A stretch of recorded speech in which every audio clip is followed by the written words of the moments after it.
Salud amigos, tripulantes de nuestra querida, contaminada y única nave espacial. La misma que desde la última vez que nos vimos por estos medios ha dado otra vuelta sobre su eje imaginario y por supuesto sigue generando acontecimientos en pleno desarrollo.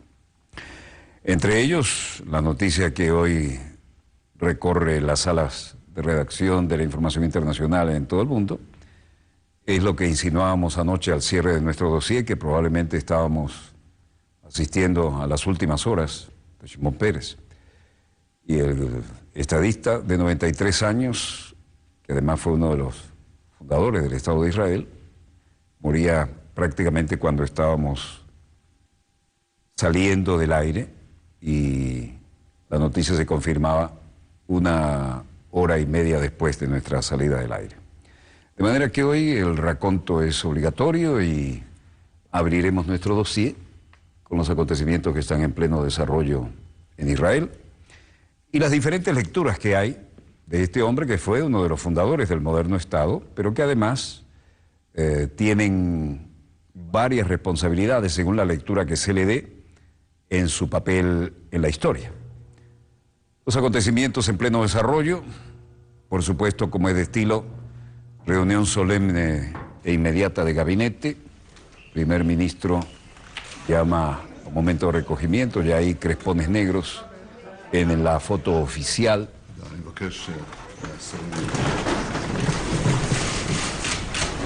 Israel llora a Shimon Peres, Palestina lo repudia. El pueblo israelí sufre el fallecimiento del expresidente y fundador de la nación, mientras que la población palestina lo señala como uno de los principales culpables del conflicto entre ambas naciones. Los israelíes se despertaron este miércoles con la sensación de haber perdido a un ser querido, a un familiar cercano. En cambio, los palestinos no derramaban una sola lágrima por Shimon Peres, para muchos responsables de sus desgracias. Si para sus compatriotas se encarnaba la historia y la continuidad del Estado de Israel, los palestinos interrogados no dudaban en calificarlo como criminal de guerra. En el centro de Tel Aviv, con lágrimas en los ojos, Giora Levi, una israelí que rondaba la cincuentena, dejó ir al trabajo por la tristeza, no fue a trabajar. Era uno de los meses, un día terrible, un día de pena y un día de duelo. Pero este duelo que generó las palabras de Netanyahu en este caso, dice que los israelíes volvieron a asumir así en su historia un pilar de los cuales desaparece con la muerte del último fundador que quedaba en vida del Estado hebreo. Mientras tanto, la radio y la televisión irrumpieron su programación, interrumpieron los programas habituales para difundir boletines especiales de noticias e imágenes de archivo de 1950, acompañados de música compuesta en los kibbutz por los pioneros, llegados con la creación del moderno Estado de Israel en 1948. Según se le vea, ¿era un héroe o no era un hombre de paz? En Tel Aviv, Rob Apple decía: He built our values. While we had profound differences on the political views, Shimon Peres era un hombre que yo respetaba por un largo tiempo. Hoy en todo el mundo parece haberse vuelto loco, pero está un paso por encima de los políticos de hoy. Era un hombre de paz que había hecho algunas cosas que yo no estaba de acuerdo, pero en general era hombre de Estado, un político de ese tipo de gente que es muy raro hoy en día, ¿no? Los diferentes representantes daban a conocer sus opiniones y por lo que respecta a cada uno y según el lugar en que estuviera inserto,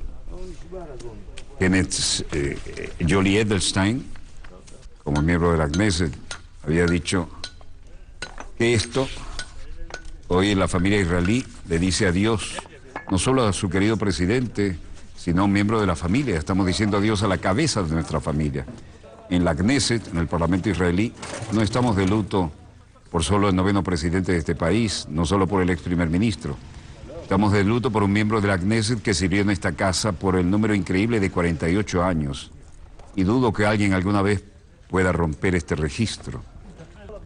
Se preparó su tumba en el lugar y tal como la estamos viendo. Y el ministro de Cultura, Miri Regev, jefe del Comité Ministerial sobre Símbolos y Ceremonias, dijo Estamos convocando oficialmente al Comité Ministerial sobre los símbolos y ceremonias que hoy lamentan al fallecido expresidente y primer ministro Shimon Peres.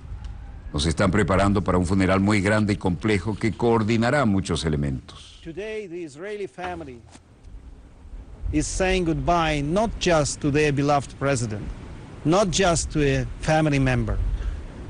Como les adelantaba, Jolie Edelstein dice, no solo estamos despidiendo a nuestro querido presidente, sino un miembro de la familia. En la Knesset, no solo estamos de luto por el noveno presidente de este país, no solo por el ex primer ministro. Estamos de luto por un destacado miembro de la Knesset que sirvió por el increíble número de 48 años. I doubt whether anyone will ever break this record.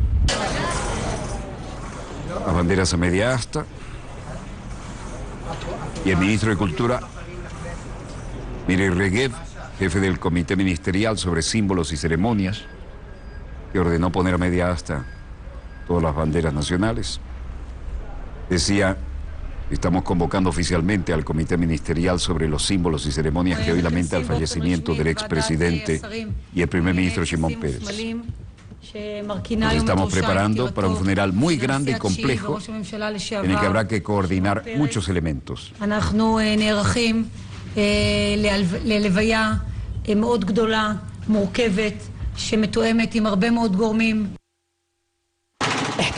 Reunión de gabinete. Mientras tanto, en Alepo, Siria, las cosas con el dramatismo de todos estos últimos meses. El oficial de campo aquí decía: entramos en el distrito de Al-Faraj y se rompió la primera línea de defensa de los grupos terroristas armados en la zona y hemos logrado controlar y tomarle su equipo. El ejército sirio, mientras se declaraba el duelo general en Israel, lanzaba una ofensiva terrestre contra las zonas rebeldes de Alepo. El asalto final a Alepo giró ayer hacia la ofensiva terrestre y las fuerzas del gobierno sirio y sus aliados concentraron tropas y carros de combate para intensificar las operaciones contra las milicias rebeldes en el este de Alepo. Las fuerzas de infantería gubernamentales lanzaron ataques coordinados en 4 frentes con apoyo aéreo y de vehículos blindados. El gobierno de Damasco se atribuyó la conquista de un barrio, pero la oposición dijo haber rechazado la incursión. Como ven, de aquella hermosísima ciudad, lo que quedan son ruinas.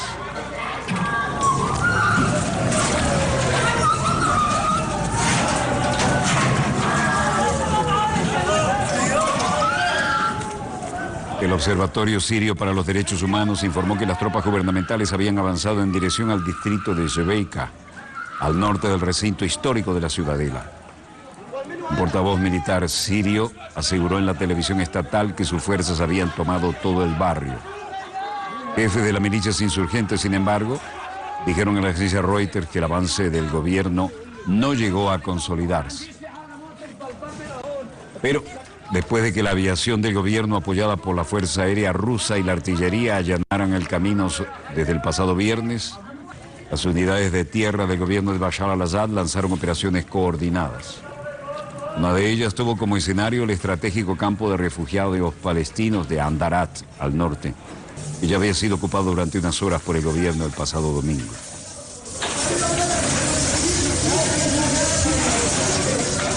La ofensiva terrestre golpeó también una zona próxima al hospital de Kindi en el norte, el distrito central de Reshidin, y el barrio de las 1.070 viviendas al suroeste. Fuentes rebeldes aseguraron que todos los ataques en los que participaron fuerzas de élite iraníes junto a milicianos chiitas, iraquíes y libaneses de Hezbollah habían sido frenados por los combatientes de la oposición. El gobierno trataba de abrirse paso por 2 frentes en el distrito opositor de Sheikh Zayed. Como vemos, el costo para los civiles ha sido espantoso. Tras el fracaso de la tregua pactada por Estados Unidos y Rusia, la batalla de Alepo ha entrado en una espiral de destrucción sin precedentes, luego de más de 5 años de guerra.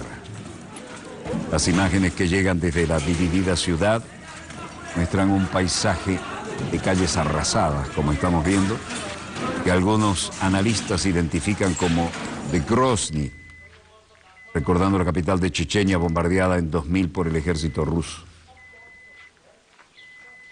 Las promesas de portavoces políticos y militares, el Azad, sobre una ofensiva rápida y con armas de precisión en Alepo, no parecen tener mucho fundamento a la vista de la experiencia vivida en la ciudad de Homs, en el centro del país. En Alepo, las cosas están como vimos. Las dos mayores capitales de la zona rebelde de Alepo fueron alcanzadas por los bombardeos. En Naciones Unidas, en Ginebra, en Suiza, Peter Maurer, presidente internacional de la Cruz Roja, decía: me hago entender y respetar el papel del Consejo para ofrecer posiciones políticas y orientaciones en relación con la paz y la seguridad internacionales, al tratar el tema del derecho internacional humanitario y su aplicación.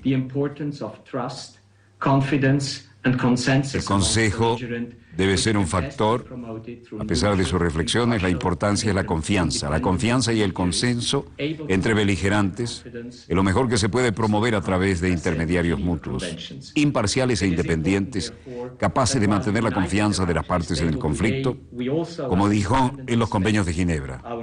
Es por tanto que debemos estar unidos en torno a la mesa hoy, y también entendemos que es importante respetar nuestros respectivos roles y responsabilidades como actores políticos y humanitarios. Господин председатель, то, что можно сейчас наблюдать в информационном пространстве, представляет собой вал публичных спекуляций на страданиях людей. Mientras tanto, el embajador adjunto ruso ante las Naciones Unidas, Yevgeny Zagiainov, decía: lo que podemos ver en los medios de comunicación representa a la hora de la especulación pública basada en los sufrimientos de las personas con fines de propaganda y así desviar la atención de sus propias políticas fallidas. Los datos que se comparten a menudo se basan en la difusión de datos no verificados por los combatientes en el terreno y que desean desacreditar a las actividades del gobierno sirio y a la Federación Rusa. Trabajar con los llamados testigos muy a menudo se lleva a cabo en los estados limítrofes con Siria. Es la falsificación de la información que está siendo difundida. Llamamos a un rechazo a la retórica provocativa y a centrar toda nuestra atención y fuerza en poner fin al conflicto en Siria. Tenemos una muy buena base en la cooperación ruso-estadounidense para lograr eso. Gracias. Mientras tanto, en el Vaticano, el Santo Padre hacía hoy otro recorrido ante los peregrinos. No podía evitar referirse al drama de Siria. El Papa Francisco condena los bombardeos en Siria. Condenó el asalto a la ciudad siria de Alepo, señalando que los responsables de los bombardeos deben responder ante Dios. En nombre del Padre, del Figlio y del Espíritu Santo. En nombre del Padre, del Hijo y del Espíritu Santo. La pace sia con voi. La paz sea con vosotros y con tu espíritu. Dal Vangelo secondo Luca. Lectura del Evangelio y posteriormente al Evangelio del día. El Papa se refirió directamente a la dramática situación en Siria. Va un'altra volta alla amata e martoriata Siria. Mi pensamiento va una vez más a la amada Siria mártir. Sigo obteniendo informes dramáticos de la suerte del pueblo de Alepo, a la que me siento unida por el dolor mediante la oración y la cercanía espiritual. Al expresar el dolor profundo y la profunda preocupación por lo que está sucediendo en esta ciudad mártir, de donde todo el mundo hay gente que está muriendo, niños, enfermos, ancianos, jóvenes, renuevo a todos un llamamiento para que se comprometan con toda su fuerza a proteger a los civiles. Esta es una obligación imperativa y urgente. Y hago un llamado a la conciencia de los que son responsables de los atentados. Recuerden que un día tendrán que enfrentar al juicio de Dios. Rinnovo a tutti l'appello ad impegnarsi con tutte le forze della protezione dei civili, El pontífice argentino pidió mayores refuerzos para proteger a los civiles afectados por la guerra que asola a Siria desde 2011. Apelo a las conciencias de los responsables, porque esas bombas también los harán a ustedes responder ante Dios por sus acciones.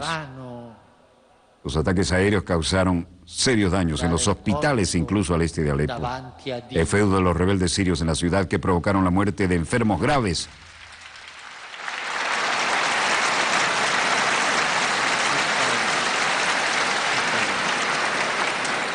Después del comienzo de la parte Los militar, intentos de cortejar a los terroristas del Frente al-Nusra le pasarán factura a Estados Unidos, ha afirmado la portavoz del Ministerio de Asuntos Exteriores de Rusia, María Zaharova, en la declaración que ha hecho hoy a nivel oficial. El hecho de que ahora ellos están jugando lo que está haciendo el Consejo de Seguridad, ordenando estos espectáculos, coqueteando con el Frente de al-Nusra, están llevando a la oposición moderada y sin moderación a que esto se transforme en una desgracia generalizada. se puede hablar de acciones no claras. Zaharova ha recordado que Estados Unidos ya tiene experiencia en coquetear con militantes de organizaciones radicales en Afganistán desde la década de 1980, lo que condujo a la aparición de Al-Qaeda. ¿Para qué de nuevo ir por el mismo camino?, dijo. Cubiertas supuestamente por la lucha contra el Estado Islámico y otros grupos Y es que este camino es tan parecido que da miedo que no entiendan lo que están haciendo, protegiéndolos y coqueteando con ellos. La portavoz del Ministerio de Asuntos Exteriores también señaló que la política de Washington en Siria hoy es en gran parte, se debe al deseo del presidente saliente Barack Obama de dejar huella en la historia, así como a los requisitos de la campaña electoral en curso. Gravísima acusación. Primero van las declaraciones de altos cargos oficiales y personas oficiales, normalmente de los países que, por desgracia, todavía no entienden por varias razones los pasos y la lógica de la política rusa en esa dirección. Primero vienen las declaraciones oficiales que dan el fondo a varios reportajes y publicaciones. Esas declaraciones vienen acompañadas de comentarios que se refieren a opiniones de varios fuentes no oficiales y no confirmadas y a veces aún no nombradas. Y el objetivo principal de todas esas declaraciones consiste en que el reto principal de Rusia es destruir la oposición moderada, así se declara en la región, y normalmente todo eso viene acompañado de fotografías que muchas veces son fotografías de archivos o no tienen nada que ver con la situación actual, con esa región, con ese periodo de tiempo. Al mismo tiempo vienen materiales de vídeo que aparecen ser no relevantes a esa situación. Para este momento, para hoy, yo puedo decir que cualquier medios occidentales han mencionado ese problema y han usado esa táctica. Realizamos una operación contraterrorista tras la petición oficial de Damasco, y ese tipo de operaciones nunca se realizan desde las tribunas de ruedas de prensa o algo así. La operación contraterrorista está destinada a destruir a los terroristas, y si hay preguntas sobre la implementación de ese tipo de acciones, la Federación Rusa está abierta a ese tipo de contactos con nuestros colegas del extranjero, y tenemos canales del Ministerio de Defensa. En suma, guerra de comunicados, y el director adjunto del Comando de Operaciones Principales en Rusia, Víctor Pozhnikir, decía: la situación en Siria se ha deteriorado significativamente. En los grupos de oposición, las provincias de Alepo y Hama, aprovechando la tregua de 7 días que se propone hacer reserva de armas y municiones, lo lograron y se reagruparon y se trasladó a las operaciones ofensivas nuevos activos tratando de capturar nuevos territorios. Mostró los mapas y las zonas y continuó el vocero del Ministerio de Defensa. Nos dimos cuenta de que los grupos terroristas se están preparando con ataques químicos de provocación contra posiciones del ejército sirio y los barrios residenciales de Alepo Oriental para que más adelante se pueda culpar de eso a las fuerzas del gobierno. Tenemos un conjunto de datos adicionales que las unidades terroristas, estrechamente vinculadas con el Frente al-Nusra, estuvieron involucrados en el ataque contra el convoy de ayuda humanitaria en la zona de las Naciones Unidas, Umm al-Qubra.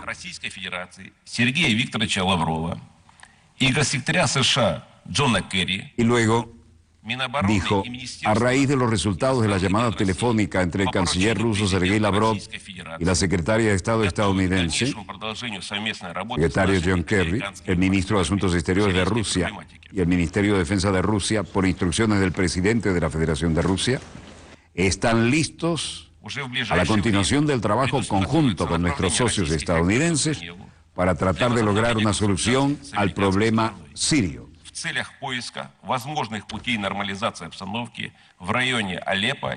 Tenemos la intención de enviar expertos rusos a Ginebra antes de reanudar las conversaciones con Estados Unidos para encontrar maneras de normalizar la situación en Alepo y Siria en general, y contamos con nuestros socios estadounidenses para estar listos a trabajar juntos. Todo un desafío que lanzó, ¿no? Lavrov a Kerry le dice, Estados Unidos no sabe diferenciar a los rebeldes de los terroristas en Siria. Y vean el muro que ha generado Turquía. 900 kilómetros de muro, esa zona blanca que ven allí. Ríanse del muro de Berlín. 900 kilómetros de muro con los que Turquía pretende librarse del problema de Siria. Turquía, ángulo oriental de la OTAN, se protege ante cualquier avalancha de refugiados, entre otras cosas. Pero esto es un muro de 900 kilómetros, patrullado además por vehículos blindados, con torres de observación y toda la electrónica que están construyendo cada pocos centenares de metros. Además le siguen, como ven, alambrado militar de púas. Esto deja enano al muro de Berlín. Turquía terminará el muro en la frontera siria en 5 meses, dicen los responsables. Ankara ha recibido presión de sus aliados de la OTAN para sellar la frontera con el territorio sirio controlado por el Estado Islámico, mientras que también está preocupada por la presencia de la milicia kurda que controla la mayoría de su frontera con Siria. La construcción de este muro fronterizo para combatir la inmigración y el comercio ilegal comenzó en 2014, cuando Turquía mantenía una política de frontera abierta que permitió la llegada de casi 3 millones de sirios solicitando refugio en el país.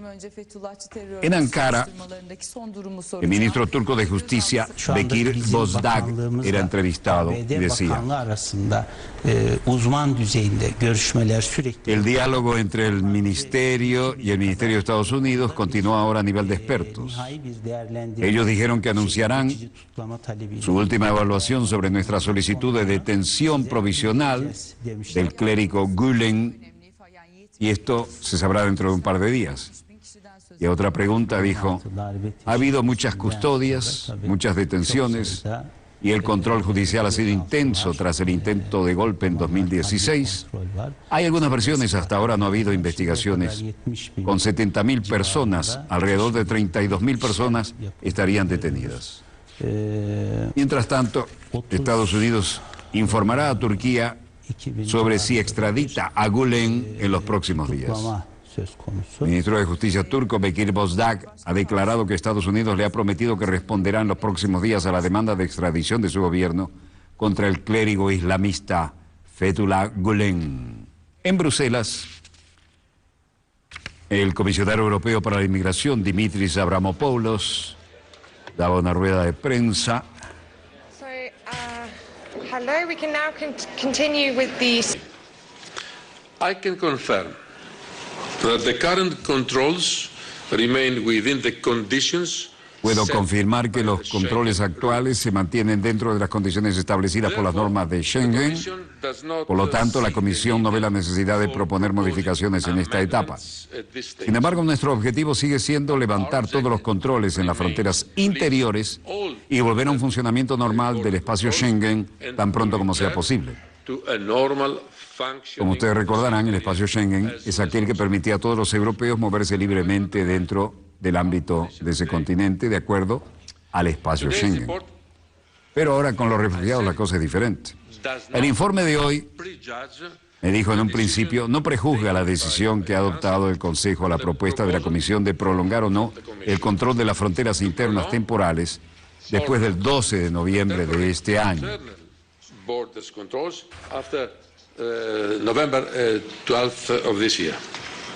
Y finalizó el comisionado europeo de inmigración, Avramopoulos.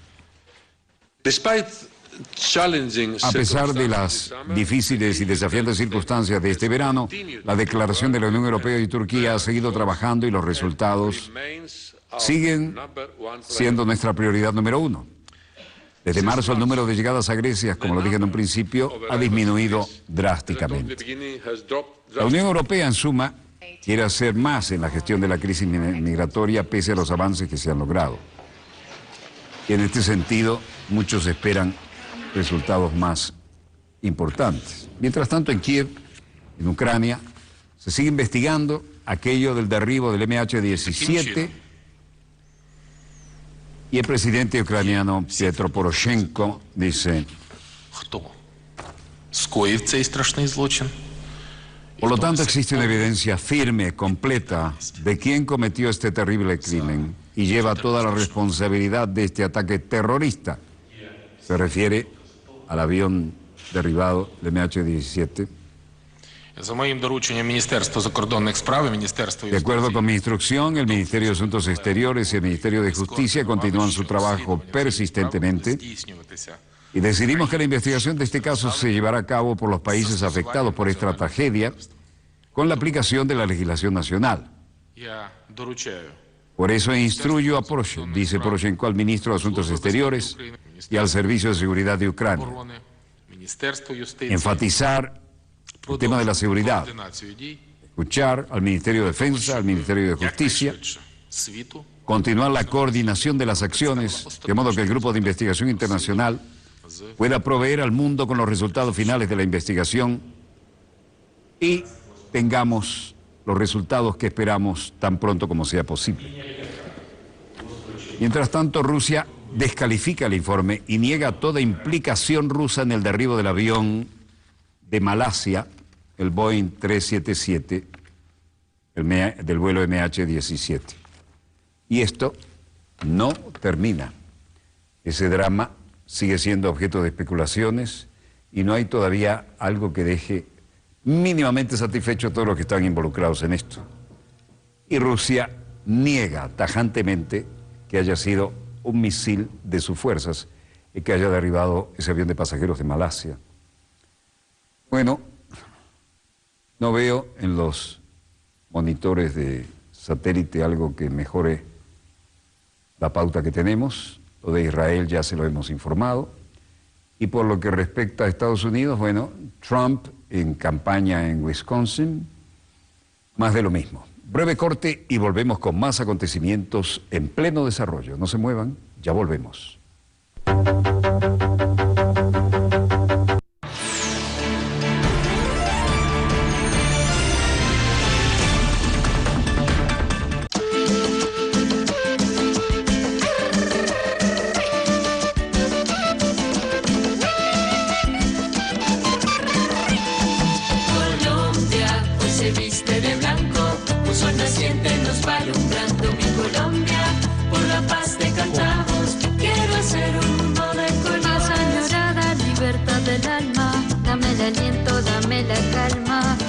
Sanar mi tierra, dame la esperanza. Colombia, hoy se viste de blanco, un sol naciente nos va alumbrando. Colombia, por la paz te cantamos, quiero ser un poeta. Soy Colombia, Colombia.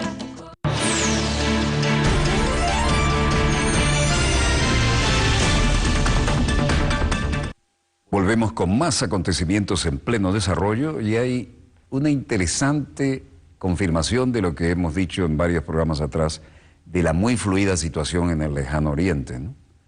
Hay gente que está cansada de guerras y de poner los muertos por aquellas zonas de interés geopolítico de las grandes potencias. Y vean qué significativo lo que ha pasado hoy, ¿eh? Esto para mí es muy significativo. Presidente de Filipinas visita Vietnam. ¿Recuerdan ustedes el catastrófico resultado de Vietnam para los Estados Unidos, ¿no?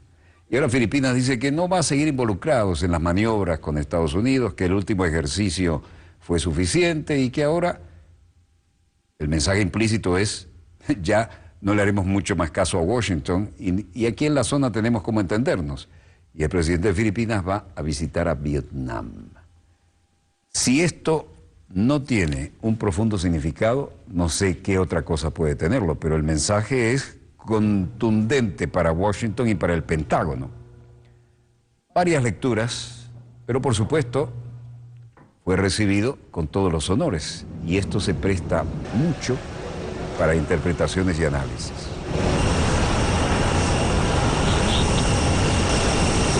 Oigan esto, visita oficial de Filipinas, llegan por todo lo alto, todos los honores en Vietnam. Llega el presidente Rodrigo Duterte de Filipinas, muy informal, y anuncia que su país pondrá fin a los ejercicios militares combinados con Estados Unidos y que el de octubre será el último. El anuncio de Duterte pone al borde del fin una larga tradición desde la década del 50 de maniobras militares combinadas entre Filipinas y Estados Unidos, como de hecho tiene previsto realizar en octubre, pero será la última. ¿Le irá a pasar algo? ¿Tendrá algún accidente luego este presidente? Voy a notificarles a ustedes aquí y ahora que este será el último ejercicio militar entre Filipinas y Estados Unidos, el último combinado, enfatizó el miércoles el mandatario filipino durante un discurso dirigido a sus conciudadanos residentes en Hanoi, capital de Vietnam, donde se encuentra de visita oficial.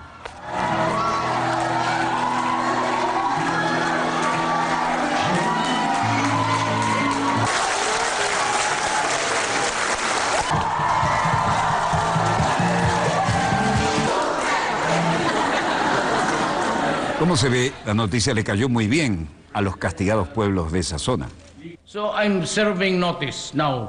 Aquí les estoy sirviendo una noticia, un aviso para los estadounidenses y para los que los rodean.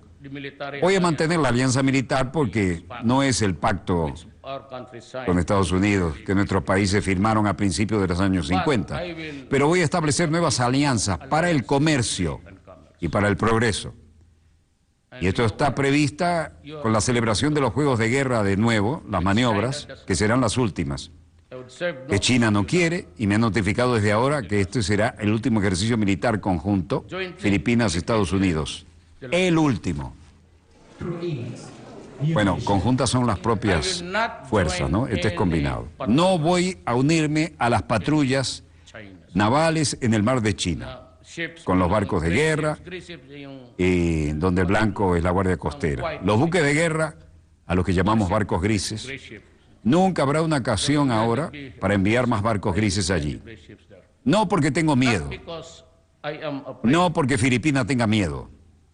Lo que tengo es un fallo del Tribunal de Arbitraje Internacional sobre el Mar del Sur de la China y los derechos no son los nuestros. Así que respetaremos la convivencia con nuestros vecinos.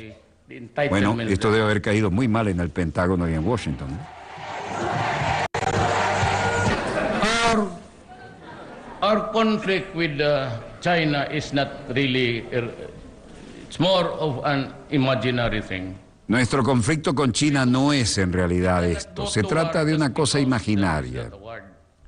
Lo que quiero decir es, no podemos ir a la guerra solo porque algunos esperan un premio. Contundente, ¿eh? Esto debe haber caído muy mal en el Pentágono. Nueva Delhi. Comisionado de Bangladesh, alto comisionado en la India, Syed Muazzem. Bangladesh no ha decidido boicotear al Azhar Bangladesh ha informado al actual presidente y al primer ministro de Nepal que no puede asistir a la próxima cumbre de la SAARC en Islamabad en las actuales circunstancias, porque no creemos que vaya a haber resultados concretos.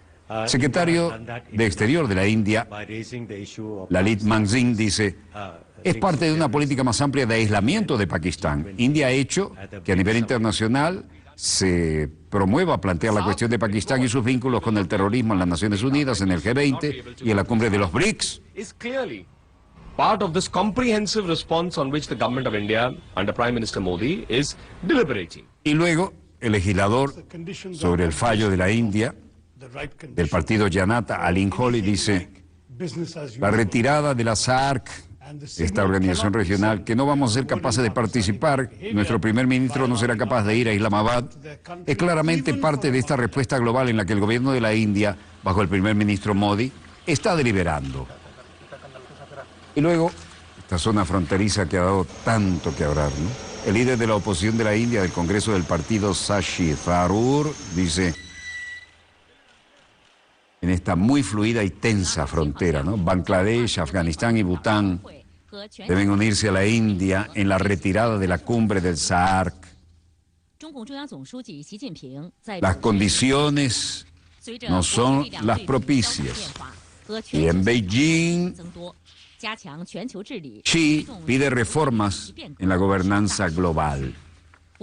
Xi Jinping, secretario general del Comité Central del Partido Comunista de China, ha pedido más esfuerzos para promover las reformas en el sistema de gobernanza global e impulsar la causa de la paz y el desarrollo de la humanidad.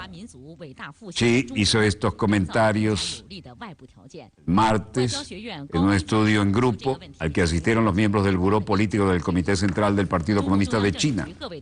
El gobernante del Partido Comunista Chino mantendrá una reunión clave a fines de octubre en la que buscará revisar las reglas de disciplina al interior de la agrupación. Lo dijo hoy en la agencia estatal de noticias Xinhua, en momentos en que Xi Jinping refuerza su lucha contra la corrupción. Esta reunión plenaria muy importante suele realizarse una vez al año y es considerada el evento más importante del gigantesco partido de China, ya que suele alinearse políticas importantes y quedan marcadas para los años siguientes. El encuentro de este año se lleva a cabo entre el 24 y 27 de octubre en la agenda. Posiblemente será la última reunión plenaria antes de que el partido realice su congreso quinquenal, previsto para el otoño boreal de 2017, en el que Xi probablemente consagrará a alguien que deba ser su sucesor.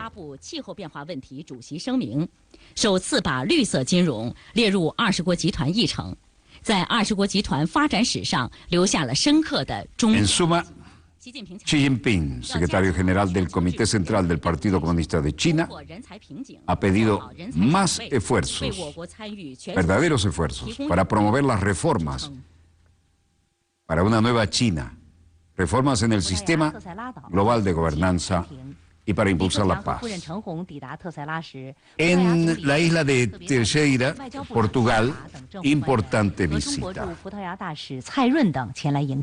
El primer ministro chino Li Keqiang se reunió el martes en la isla Terceira, en el archipiélago de las Azores, con el ministro de Relaciones Exteriores de Portugal, Augusto Santos Silva.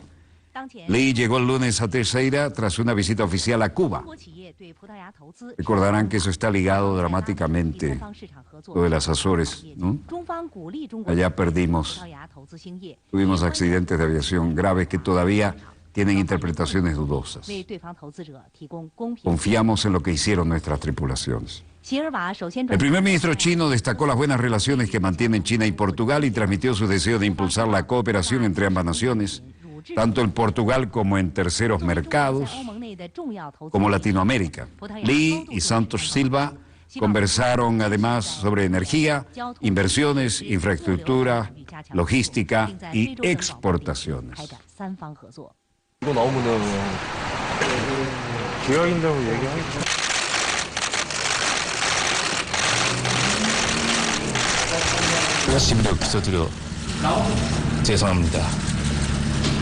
Mientras tanto, en Seúl, Corea, el presidente del Grupo Lotte, Shin Dong-bin, dice: me disculpo por causar preocupaciones. Creo que nuestra empresa tiene un montón de defectos Me aseguraré que podamos hacer las correcciones y hacer una buena compañía. Gracias. Esto es propio de la cultura de los empresarios asiáticos, ¿no? Asumir sus responsabilidades cuando las cosas no andan bien y dar la cara. No irse a otro país, ¿ah? Ni tener cuentas en extranjero. La Corte de Corea del Sur rechaza orden de arresto contra el presidente del grupo Lotte. El Tribunal de Corea del Sur eliminó la petición de los fiscales para arrestar al presidente del grupo Lotte, Shin Dong-bin, según el juez del tribunal.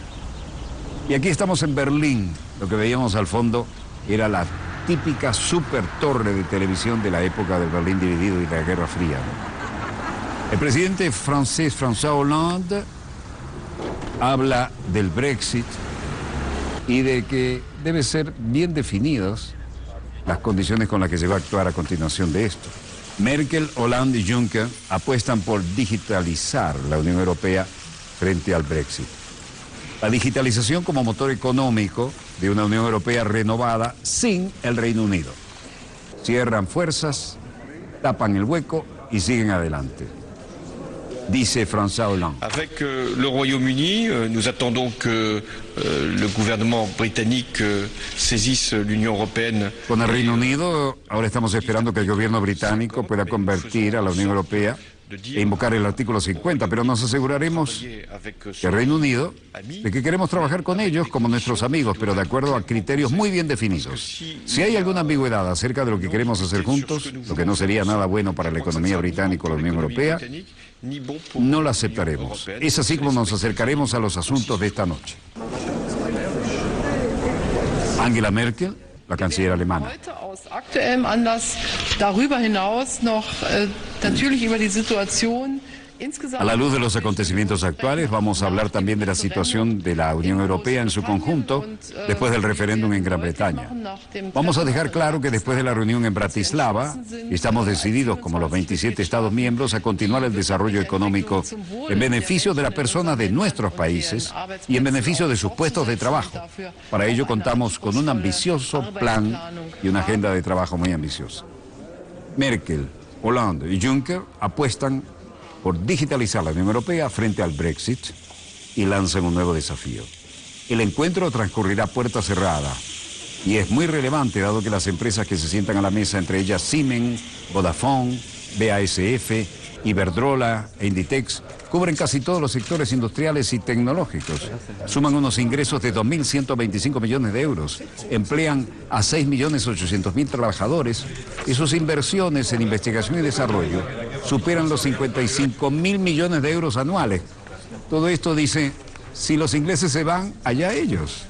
Las referencias a la Unión Europea renovada y sin el Reino Unido que hizo Merkel no cayeron en saco vacío, pues previo a la reunión los presidentes de la mesa, el francés Benoît Poitiers y la empresa Air Liquide, destacó la necesidad de marcar cuanto antes las reglas del juego que regirán las salidas del Reino Unido del bloque. Merkel destacó que la Unión Europea necesita ser más competitiva, más innovadora, más digitalizada, y para ello hay que reforzar la cooperación entre la Comisión Europea y los Estados miembros y las respectivas empresas. Dijo, debemos esforzarnos de que la Unión Europea mantenga los vínculos más estrechos posibles con el Reino Unido, al tiempo que destacó que con o sin el Reino Unido, como Estado miembro, el interés compartido debe ser avanzar hacia una reglamentación armonizada y acorde con los baremos europeos para el sector. Es decir, no hay problema. Tbilisi, Georgia. El arzobispo de Georgia, Giuseppe Passotto, dijo, al Papa le encanta conocer gente, como es un hombre para reuniones, siempre propicio a reuniones para traer la paz y la unidad. Y esta es la Catedral Católica de la Asunción y de la Sagrada Virgen María, con la estatua en la catedral de la fachada. Y en este sentido, la comunidad católica de Georgia tiene la espera alborazada de la llegada del Papa y se están preparando para eso.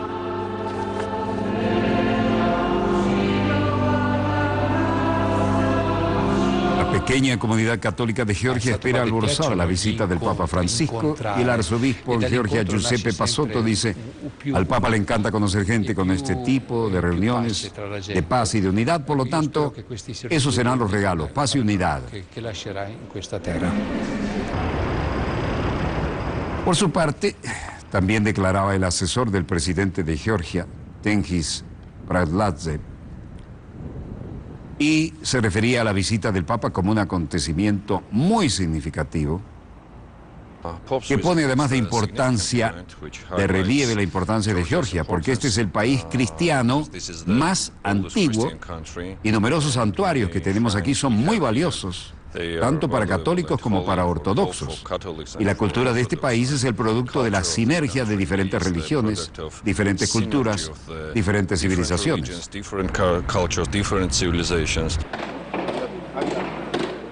Mientras tanto, sacerdote ortodoxo y manifestante Nicolás decía: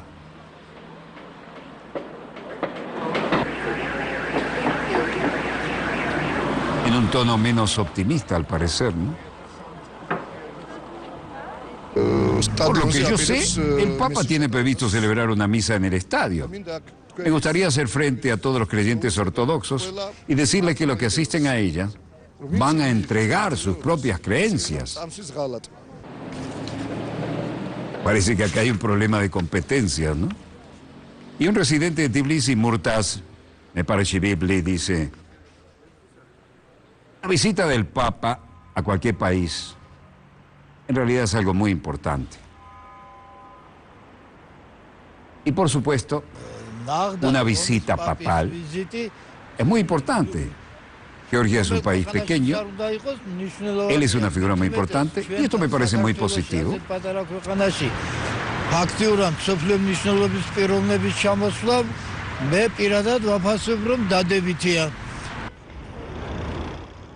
Vean la cantidad de iglesias que hay, ¿no? Y la profunda fe cristiana.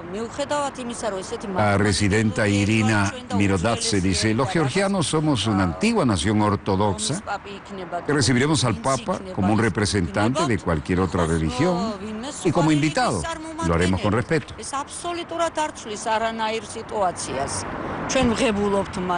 Era una dicha poder ver al Papa y sentir su cercanía, decía hoy Anelia, otra georgiana de origen polaco de 49 años, una de las 20.000 fieles de la Iglesia Católica en Georgia. Emocionada, la mujer madre de 3 niños destaca que será la segunda vez que asista a una misa ofrecida por un pontífice en la capital georgiana. En Cusco, Perú.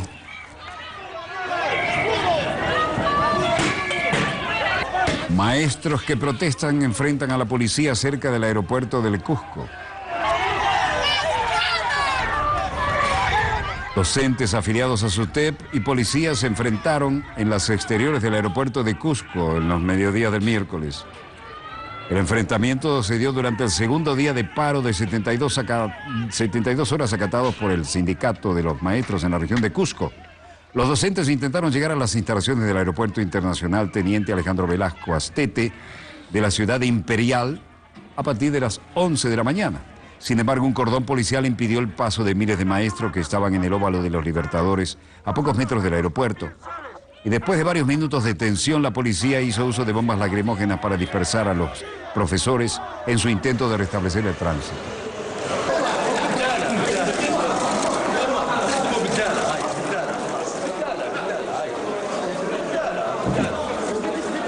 Cumbre de la OPEC. Presidente de la conferencia de la OPEC, el catarí ministro de Energía Mohammed bin Zaleh Al Zada, dice: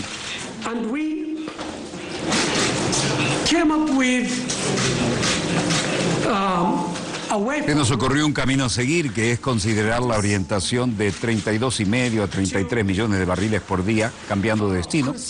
Y estuvimos de acuerdo en tener un comité técnico de alto nivel de todos los miembros de la OPEP para estudiar el mecanismo de intercambio de la producción en los distintos países.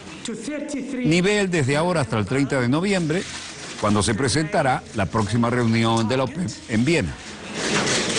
And we agreed on having a high-level technical committee of all OPEC members to study the mechanism of sharing. La OPEP concuerda en un recorte a la producción de petróleo para nivelar los precios. Ha llegado a una decisión excepcional. Tras 2 años y medio, la OPEP ha llegado a un consenso para gestionar el mercado. Él y otros ministros dijeron que la OPEP reducirá la producción a un rango de 32,5 millones o 33 millones de barriles, como dijimos. Y el presidente de la conferencia de la OPEP, qatarí, dijo, además de esta tarea, también hemos pedido a este comité coordinar con los principales países fuera de la OPEP con el fin de obtener una reunión colectiva, un convenio colectivo, para que haya equilibrio. El mercado debe ir al equilibrio de todos modos, pero necesita acelerar este proceso de reequilibrio al compartir, si se quiere, la carga de ajuste en la producción en los países de la OPEP, así como los principales países fuera de la OPEP que ya han manifestado que están dispuestos a cooperar. Muy importante esto último, ¿no? Accelerated. Market is going to balance anyway, but we needed to accelerate this rebalancing process by sharing, if you like, the burden of adjusting the production within La OPEP en suma ha llegado a una decisión excepcional. Tras 2 años y medio, la OPEP ha llegado al consenso para gestionar el mercado, como dijimos, y cambia la estrategia. Por otra parte, el ministro de Petróleo iraní, Bijan Zanganeh, también se pronunció en ese sentido. Los productores tendrán que acordar los niveles de bombeo de cada país en su próxima reunión formal en noviembre, cuando se podrá extender una invitación a países que no pertenecen al grupo, como Rusia, para que se unan a los recortes, añadieron las fuentes. Los precios del petróleo subieron más de un 5% sobre $48 el barril, y aquí el ministro iraní, quien dice 2 años y medio, que tenía un argumento muy constructivo de la OPEP. No solo esto, sino que significa que la OPEP puede superar la situación muy difícil por la que estamos pasando, y lo haremos. ¿Cómo se ve? Después de tanta manipulación, esta parece ser una señal optimista para todos los países productores de petróleo, especialmente para la República Bolivariana de Venezuela, que en última instancia fuimos los fundadores y creadores de la OPEP. Fuimos nosotros quienes logramos el consenso y quienes unificamos a los productores árabes. Si no, la OPEP no existiría. Pero algunos después se salieron del consenso de acuerdo a sus intereses particulares. Sin embargo, parece que tuvieron que entrar por la lógica y por la razón. Esperemos que así sea, por el bien de productores y consumidores a lo largo de nuestra querida, contaminada y única nave espacial. Dios mediante, volveremos cuando ella haya dado otra vuelta sobre su eje imaginario. Y aquí finalizamos este dossier de hoy, desde el estudio 3 de Venezolana de Televisión, el canal pionero de la televisión venezolana. Finaliza este dossier el programa decano en todo el hemisferio occidental de la información internacional vía satélite. Les habló Walter Martínez, productor y conductor del mismo. Disponga usted de las cámaras, señor director.